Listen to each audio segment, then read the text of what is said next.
ఓం గం గణాధిపతయే నమః. హాయ్ అండి, అందరికీ నమస్కారం. మనం ఈరోజు ఈ వీడియోలో వినాయక చవితి మనము సెప్టెంబర్ 7వ తేదీన జరుపుకోబోతున్నాము. వినాయక చవితి రోజు మనం ముఖ్యంగా ఏ ఏ పత్రాలను పూజలో ఉపయోగించాలో ఇప్పుడు మనం ఈ వీడియోలో తెలుసుకుందాం. ఈ వీడియో కనుక మీకు నచ్చినట్లయితే లైక్ చేయండి, షేర్ చేయండి, సబ్స్క్రైబ్ చేసుకోండి. ఈ వీడియో లాస్ట్ వరకు స్క్రిప్ట్ చేయకుండా చూడండి. ఇలా చేయడం వల్ల ఈ వీడియో మరికొంతమందికి రీచ్ అవుతుంది. Please subscribe me, support me. Thank you for watching. Vinayaka పూజలో మనం ఉపయోగించే ఒక పత్రాలు ఏంటి, వాటి వల్ల కలిగే ఆరోగ్య ప్రయోజనాలు ఏంటో మనం ఇప్పుడు ఈ వీడియోలో తెలుసుకుందాము. జీవితంలో ఎదురయ్యే అడ్డంకులు తొలగించమని వేడుకుంటూ వినాయక చవితి రోజు వినాయకుడిని పూజిస్తాము. ఈ పూజలో తప్పనిసరిగా 21 పత్రాలు ఉపయోగిస్తారు. అవి ఏ పత్రాలు, వాటి వల్ల కలిగే ఆరోగ్య ప్రయోజనాలు ఏమిటి, వాటి విశిష్టత ఏమిటో మనం ఇప్పుడు ఈ వీడియోలో తెలుసుకుందాము. చవితి రోజు గణపతి విగ్రహాన్ని ప్రతిష్ఠించి పూజా కార్యక్రమాలు ఘనంగా జరుపుకుంటాము. సాధారణంగా అందరి దేవుళ్లకు పూలు, పండ్లు వంటి వాటిని సమర్పిస్తూ పూజలు చేస్తాము. కానీ వినాయకుడికి మాత్రం ఏకవిశంతి పత్ర పూజ చేస్తారు. ఇది చాలా విశిష్టమైంది. ప్రకృతిలో దొరికే 21 రకాల పత్రాలతో ఈ పూజ జరిపిస్తారు. వినాయకుడి 21 నామాలను స్మరిస్తూ ఈ పత్రాలతో పూజ చేయడం వల్ల విశేషమైన ఫలితాలు లభిస్తాయని నమ్ముతారు. 21 పత్రాలు సమర్పించడం వల్ల ఆరోగ్యపరమైన ప్రయోజనాలు కూడా ఉన్నాయని చెప్తారు. ఏకవిశత పత్ర పూజలో ఉపయోగించే పత్రాలు ఏంటి, వాటి వల్ల కలిగే ప్రయోజనం ఏంటో మనం ఇప్పుడు తెలుసుకుందాము. మాచి పత్రము. ఆయుర్వేదం ప్రకారము ఇది చర్మ వ్యాధులను తొలగిస్తుంది, అలాగే తలనొప్పిని తగ్గిస్తుంది, నరాలకు బలము ఇస్తుంది. బృహతి పత్రము. ఈ పత్రం వాత, పిత్త, కఫాలను తగ్గిస్తుంది, మలబద్ధకము, జ్వరము, చర్మ రోగాలను నయం చేస్తుంది. బిల్వపత్రం. హిందువులకు అత్యంత పవిత్రమైంది బిల్వపత్రం. దీన్ని మారేడు దళాలు అని కూడా అంటారు. వీటి నుంచి వచ్చే గాలిని పీల్చడం వల్ల శ్వాసకోశ వ్యాధులు నయమవుతాయి. దుర్వాయుగ్మం. దీన్ని గరిక అంటారు.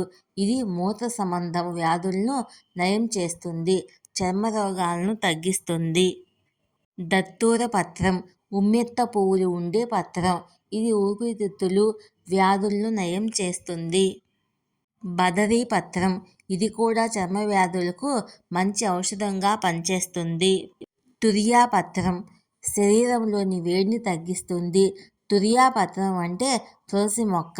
ఈ ఆకు వాసన పీల్చడం వల్ల జలుబు, దగ్గు వంటి వ్యాధులు నయం అవుతాయి.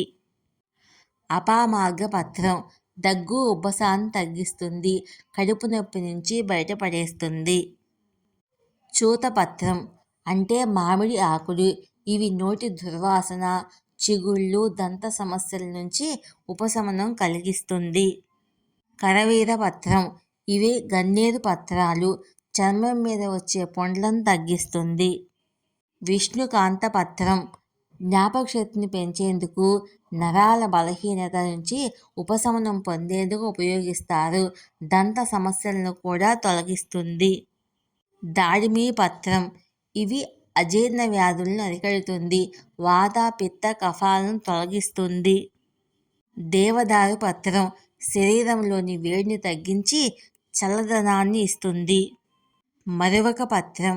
ఇది కీళ్ళ నొప్పులను తొలగిస్తుంది, అలాగే చెవి, గొంతు సమస్యల నుంచి ఉపశమనం కలిగిస్తుంది, చర్మ వ్యాధులను తగ్గిస్తుంది. సింధువార పత్రం. దంతక్షయాలను తగ్గించేందుకు ఉపయోగిస్తారు. జాజి పత్రం. అజీర్తి, నోటి దుర్వాసనను తొలగిస్తుంది. గండకీ పత్రం. దీన్ని అడవి మల్లె అని కూడా పిలుస్తారు. పైత్యం తొలగిస్తుంది. శమీపత్రం. అతిసార వ్యాధిని అరికడుతుంది, దంత సమస్యలను తొలగిస్తుంది, జుట్టుకు మంచి చేస్తుంది. అశ్వత్థ పత్రం. ఇవి రావి ఆకులు. ఈ చెట్టులో త్రిమూర్తులు నివసిస్తారని అంటారు. ఈ ఆకులు అధిక రక్తస్రావాన్ని అరికడతాయి, ఆక్సిజన్ అందిస్తాయి. అర్చన పత్రం గుండె సంబంధిత సమస్యల నుంచి బయటపడేస్తుంది. అర్కపత్రం శరీరంలోని వేడిని తొలగిస్తుంది, నరాల బలహీనత నుంచి ఉపశమనం కలిగిస్తుంది, చర్మ వ్యాధులను తగ్గిస్తుంది. ఈ 21 పత్రాలు పూజలో పెట్టడం వల్ల వాటి నుంచి వచ్చే వాసన మనం పీల్చుకుంటాము. దీనివల్ల ఎన్నో ఆరోగ్య ప్రయోజనాలు ఉంటాయి. అందుకే వినాయకుడికి చేసే పత్ర పూజకు అంతటి ప్రాముఖ్యత ఉంటుంది. కాబట్టి మీరందరూ కంపల్సరిగా ఈ యొక్క 21 పత్రాలను ఉపయోగించి ఆరోగ్య ప్రయోజనాలను, ఆ యొక్క గణపతి యొక్క ఆశీస్సులు పొందుతారు. ఈ వీడియో కనుక మీకు నచ్చినట్లయితే లైక్ చేయండి, షేర్ చేయండి, సబ్స్క్రైబ్ చేసుకోండి. Thank you.